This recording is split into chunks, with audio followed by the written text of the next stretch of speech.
Hello guys. आज की इस वीडियो क्लास में हम लोग एक नया टॉपिक पढ़ेंगे। कंसोलिडेटेड अकाउंट्स क्या होता है। बहुत दिनों से बहुत सारे स्टूडेंट्स का इस टॉपिक के लिए रिक्वेस्ट आ रहा था कि हम ये टॉपिक सीखना चाहते हैं। वैसे तो वो सीख चुके हैं बहुत सारे स्टूडेंट, लेकिन ये टॉपिक जो है time to time problem create करता है। तो आज की इस वीडियो क्लास में हम कंसोलिडेटेड अकाउंट्स पढ़ेंगे। बहुत सारी बुक्स में इस चैप्टर को होल्डिंग एंड सब्सिडरी कंपनी के नाम से दिया होता है और कुछ बुक्स में कंसोलिडेटेड अकाउंट्स के नाम से दिया होता है। अब इस चैप्टर में हम लोग कंसोलिडेटेड अकाउंट्स जो पढ़ने जा रहे हैं, उसमें कंसोलिडेटेड अकाउंट्स का क्या मतलब होता है। कंसोलिडेटेड शब्द का मतलब होता है कंबाइंड। यहाँ पे हम कंबाइंड अकाउंटिंग रिकॉर्ड बनाने जा रहे हैं। किसके कंबाइंड अकाउंटिंग रिकॉर्ड बनाने जा रहे हैं? दो कंपनीज के, यानी दो या दो से ज्यादा कंपनीज के हम अकाउंटिंग रिकॉर्ड को कंबाइन करके बनाना सीखेंगे। इसलिए हम इसको कंसोलिडेटेड अकाउंट्स बोल रहे हैं।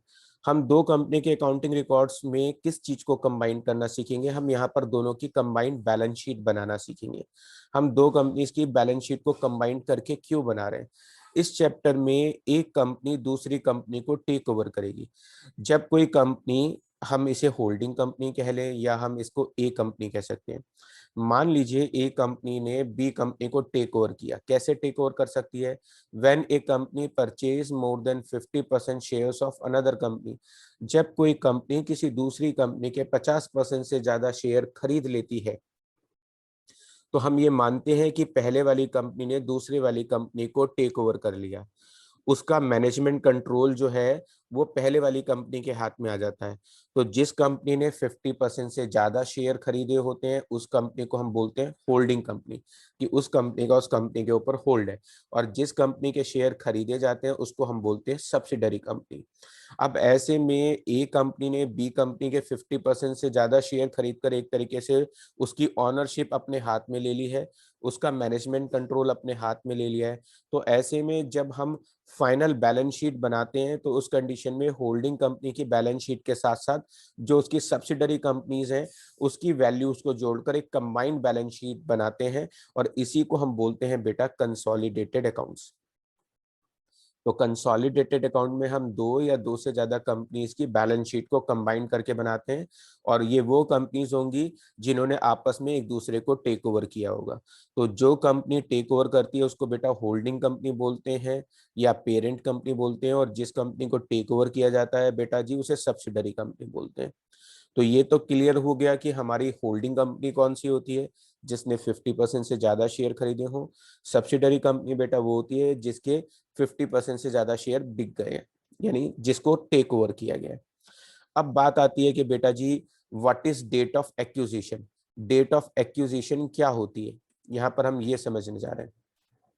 तो बेटा जी, जिस तारीख में शेयर खरीदे जाते हैं, जिस तारीख में होल्डिंग कंपनी ने सब्सिडरी कंपनी के 50% से ज्यादा शेयर बाय कर लिए हैं, उस डेट को हम बोलते हैं date of acquisition. For example बेटा जी, हम मान लेते हैं कि 1 जुलाई को,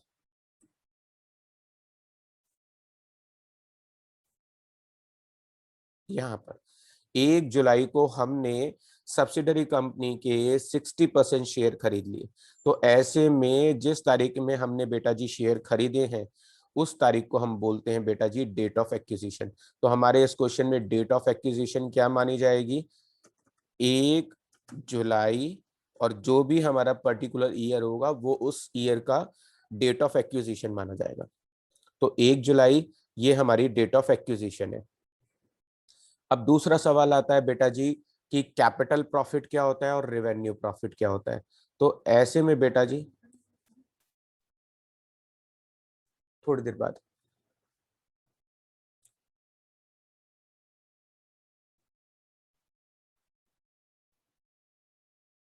जी बेटा जी, अब यहाँ पर क्या हो रहा है, जिस डेट में बेटा जी शेयर खरीदे गए होते हैं, उस डेट से जो पहले का प्रॉफिट होता है बेटा जी, उसको हम बोलते हैं कैपिटल प्रॉफिट। क्या बोलेंगे बेटा जी? उसको बोलेंगे हम कैपिटल प्रॉफिट। तो हमने 1 जुलाई में शेयर खरीदे हैं, तो 1 जुलाई से पहले के प्रॉफिट को हम बोलते हैं कैपिटल प्रॉफिट। तो 1 जुलाई से पहले का जो भी प्रॉफिट क्वेश्चन में दिया होगा उसको हम बोलेंगे कैपिटल प्रॉफिट, और उस तारीख के बाद का जो भी प्रॉफिट होगा बेटा जी उसको हम बोलेंगे रेवेन्यू प्रॉफिट। डन बेटा जी। तो यहाँ पर हमारा ये क्लियर हो गया कि कैपिटल प्रॉफिट क्या होता है और रेवेन्यू प्रॉफिट क्या होता है। उससे पहले हमने समझा डेट ऑफ एक्विजिशन क्या होता है। अब हम समझेंगे बेटा जी माइनॉरिटी इंटरेस्ट किसे कहते हैं। यहाँ पर माइनॉरिटी इंटरेस्ट कहते हैं, सपोज करिए बेटा जी सब्सिडरी जो कंपनी है उसने मार्केट में 1 लाख शेयर्स इश्यू किए हुए थे। सब्सिडरी कंपनी ने मार्केट में कितने शेयर्स इश्यू किए हुए थे? 1 लाख। और उसमें से 80% जो पोर्शन है बेटा जी वो होल्डिंग कंपनी ने खरीद लिया है। यानी आप ये कह सकते हैं कि यहाँ पर 80,000 शेयर जो है वो होल्डिंग कंपनी ने खरीद लिए। तो इसका मतलब ये हो गया कि सब्सिडरी कंपनी पे जो 80% कंट्रोल है वो किसका है? होल्डिंग कंपनी का। और जो 20% कंट्रोल है वो किसका है? पब्लिक का। तो जो 20% कंट्रोल बेटा जी पब्लिक का दिया हुआ है उसको ही हम बोलते हैं माइनॉरिटी इंटरेस्ट। आई बात आपको समझ में? तो एस सब्सिडरी कंपनी के जितने शेयर्स थे उसमें से जितना हिस्सा होल्डिंग कंपनी के पास है उसे हम होल्डिंग कंपनी का शेयर बोलेंगे, और जितने शेयर पब्लिक के पास हैं उसे हम बोलते हैं माइनॉरिटी इंटरेस्ट। चूंकि वो 50% से लेस क्वांटिटी में आ गए इसलिए हम उनको माइनॉरिटी बोलते हैं। तो अब हमने, आइए आगे नेक्स्ट टर्म सीखते हैं। इस चैप्टर में एक और टर्म हम सीखने को मिलती है, वो है कैपिटल रिजर्व क्या है और गुडविल क्या है। तो अभी हम समझेंगे सबसे पहले कि कैपिटल रिजर्व क्या होता है और गुडविल क्या होता है। ये हमारे को टर्म समझना है। कैपिटल रिजर्व क्या है और गुडविल क्या है बेटा जी। जी बेटा, अब समझिएगा, मैं यहाँ पर एक सिंपल वे में समझाने की कोशिश करूंगा आपको कि कैपिटल रिजर्व क्या है और गुडविल क्या है। मान लीजिए सब्सिडरी कंपनी के बिजनेस की वर्थ जो है, या जो सब्सिडरी कंपनी का बिजनेस है उसकी जो वैल्यू है बेटा जी वो 6 लाख रुपए। यानी सब्सिडरी कंपनी के बिजनेस की वैल्यू 6 लाख है, और एच लिमिटेड ने उसका जो बिजनेस है, जो उसने उसका बिजनेस खरीदा है, एस लिमिटेड का जो बिजनेस खरीदा वो 5 लाख रुपए देकर खरीद लिया। अगर एच लिमिटेड कम वैल्यू देकर एस लिमिटेड के बिजनेस को खरीद लेती है तो जितनी अमाउंट भी उसने लेस अमाउंट पे की है बेटा जी, उस लेस अमाउंट को जो पे किया है एच लिमिटेड ने वो एच लिमिटेड का फायदा हो गया। 6 लाख के बिजनेस को 5 लाख रुपए देकर खरीदा, तो बेटा जी ऐसे में जो 1 लाख रुपए का प्रॉफिट हो गया उसको बोलेंगे कैपिटल प्रॉफिट या कैपिटल रिजर्व। डन। उसके बाद अगर एच लिमिटेड यही वाला बिजनेस जो है एस लिमिटेड का 6.5 लाख में खरीदती, बिजनेस की वैल्यू बेटा 6 लाख है और हमने 6.5 लाख रुपए में खरीदा है, तो हमने जो 50,000 रुपए बेटा जी एक्स्ट्रा पे किए हैं उसको हम बोलेंगे गुडविल। तो अगर हम किसी का बिजनेस कम पैसे देकर खरीदते हैं तो उसको बोलते हैं कैपिटल रिजर्व, और वहीं किसी का बिजनेस हम ज्यादा अमाउंट देकर खरीदते हैं तो उसको बोलेंगे बेटा जी गुडविल। ऐसे ही अगर मान लीजिए सब्सिडरी कंपनी के शेयर्स 6 लाख रुपए के थे लेकिन वो हमने 5 लाख रुपए में खरीद लिए, तो 1 लाख रुपए का फायदा हो गया, उसको हम बोलेंगे कैपिटल रिजर्व। और इसके बजाय उल्टा हो जाए कि उसके 6 लाख के शेयर्स को हमने 50 6.5 लाख में खरीदा और 50,000 रुपए एक्स्ट्रा देकर खरीदा, तो बेटा इस एक्स्ट्रा पेमेंट को कहेंगे गुडविल। इसके अलावा इस चैप्टर में जो एक और टर्म है जो सबसे ज्यादा यूज होती है वो होती है कि व्हाट इज कंसोलिडेटेड प्रॉफिट, कि कंसोलिडेटेड प्रॉफिट क्या होता है।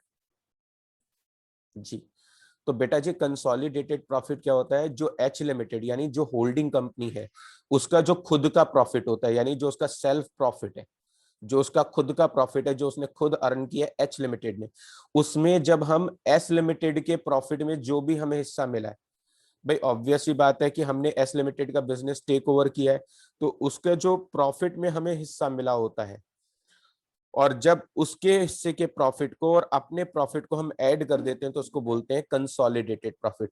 यानी एच लिमिटेड का जो सेल्फ अर्न प्रॉफिट है वो, और जो उसने एस लिमिटेड के प्रॉफिट में जो उसे हिस्सा मिला है, जब हम दोनों प्रॉफिट को कंबाइन कर देते हैं तो बेटा जी उसको बोलते हैं हम लोग कंसोलिडेटेड प्रॉफिट। तो share received in S limited revenue profit, यहां पे मैं रेवेन्यू टर्म मेंशन कर देता हूं, रिवेन्यू प्रॉफिट। तो जो भी रिवेन्यू प्रॉफिट में हमें हिस्सा मिला है और जो एच लिमिटेड का खुद का प्रॉफिट है उसे बोलते हैं कंसोलिडेटेड प्रॉफिट। तो जो भी हम इस चैप्टर के बेटा जी न्यूमेरिकल सॉल्व करेंगे उनमें इन टर्म्स का बहुत इंपॉर्टेंट रोल रहता है। तो शॉर्ट में मैं 2 मिनट लगाकर आपको एक बार फिर से रिवाइज कराता हूँ। होल्डिंग कंपनी वो है जिसने सब्सिडरी कंपनी के 50% शेयर खरीदे, यानी जिस कंपनी ने 50% से ज्यादा शेयर खरीदे होते हैं जिस कंपनी के, तो जिसने खरीदे बेटा उसको होल्डिंग कंपनी कहते हैं, और जिसके शेयर खरीदे गए होते हैं उसको सब्सिडरी कंपनी कहते हैं। डेट ऑफ एक्विजिशन किसे कहते हैं बेटा जी? डेट ऑफ एक्विजिशन बेटा जी हम उसको बोल रहे हैं जिस तारीख में बेटा जी शेयर खरीदे जाते हैं। तो हमने शेयर 1 जुलाई में खरीदे हैं, तो यहाँ पर हमारी 1 जुलाई बेटा जी डेट ऑफ एक्विजिशन है।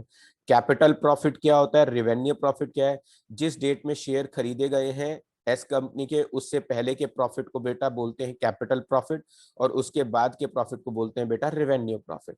माइनॉरिटी इंटरेस्ट क्या होता है बेटा जी?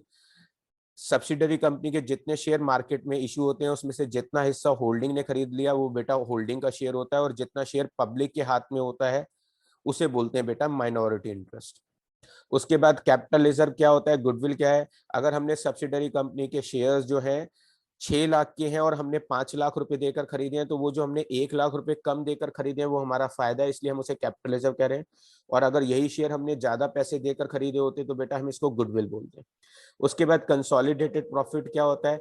एच लिमिटेड का जो खुद का प्रॉफिट होता है उसमें जब हमें एस लिमिटेड के प्रॉफिट में, एस लिमिटेड के रेवेन्यू प्रॉफिट में जो हिस्सा मिला होता है उसको ऐड कर दें तो इसी को हम बोलते हैं कंसोलिडेटेड प्रॉफिट। तो बेटा आज की इस वीडियो में हमने कंसोलिडेटेड अकाउंट्स क्या होता है, होल्डिंग एंड सब्सिडरी कंपनीज क्या होता है, date of acquisition, capital profit, revenue profit, minority interest, capital reserve, goodwill, consolidated profit जैसी टर्म्स को समझ लिए। अब जो इसकी अपकमिंग वीडियोस होंगी हम इसमें इसके न्यूमेरिकल सॉल्व करेंगे, और जितने धीरे धीरे हम इसके एडवांस जो भी न्यूमेरिकल्स होंगे वो धीरे धीरे हम सीखते चले जाएंगे।